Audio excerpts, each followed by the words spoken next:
A CV tells people what you have done in the past, but a portfolio shows them you can execute the skills on your CV. In 2026, that is the difference between getting ignored and getting hired. Hi, my name is Asif Masani and I am the Director CGFPA at FP&A Professionals Institute, a community of 12,000 plus finance professionals over 100 plus countries. I have reviewed a lot of portfolios and the strong ones always share the same handful of FP&A projects. Most people send a CV and then they stop there. And then there is no way to differentiate yourself from 300 other applications. A portfolio is what makes your application memorable. So here are 5 projects to put in your FP&A portfolio. For each one, I will tell you what it is and why it works. So let's start with the foundation. Project number 1 is a financial model. This can be a full 3-statement model or a driver-based revenue or cost model.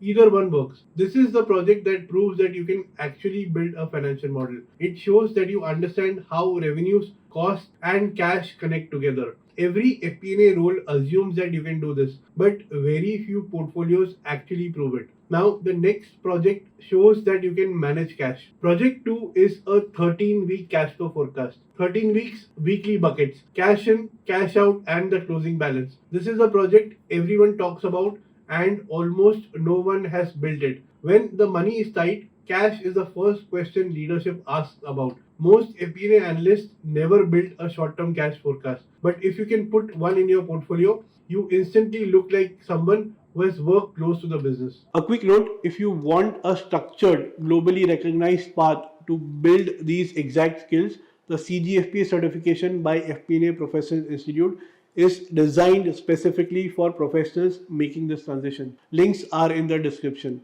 Coming back to the video. Project 3 is a budget presentation, not a budget file, the full budget presentation. The deck you would actually take to a leadership meeting. Anyone can fill a budget template, but very few can present it. This project shows that you can take the numbers and tell a story that leadership understands. That is a skill that gets you promoted and not just hired. Now, the next one is a project that everyone clicks on first. Project number 4 is an interactive CFO dashboard. This can be in Excel or in Power BI. Either one is fine. It is the most visual piece in your portfolio. So it might be the first thing a hiring manager opens. A clean dashboard with metrics a CFO actually cares about says more in 5 seconds than a CV says in 2 pages.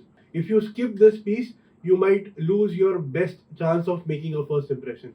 Finally, let's talk about project number 5, which is one strong piece of analysis. Pick any one analysis relevant to FP&A. It could be a price volume mix analysis, a cohort analysis, or scenario analysis. A model shows that you can build, while an analysis shows that you can think. This is a project that proves that you don't just produce numbers, you find stories inside them. One sharp piece of analysis can carry an entire portfolio. So there are your 5 FP&A portfolio projects. 1. A financial model. 2nd. A 13-week cash flow forecast. 3rd. A budget presentation. 4th. An interactive CFO dashboard. And 5th. A strong piece of FP&A analysis.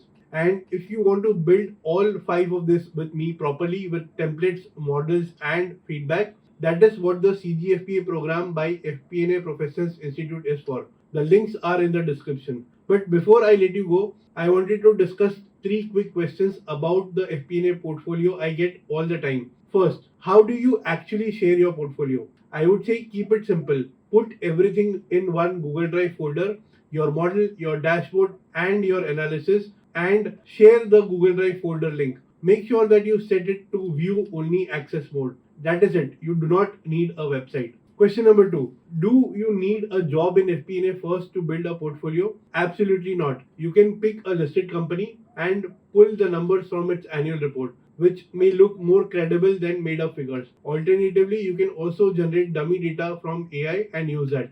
Question number 3. How many projects do I really need in my portfolio? You do not need all 5 of them. You can start with one and then keep adding to it. 2 or 3 strong projects are good enough, but if you build them well.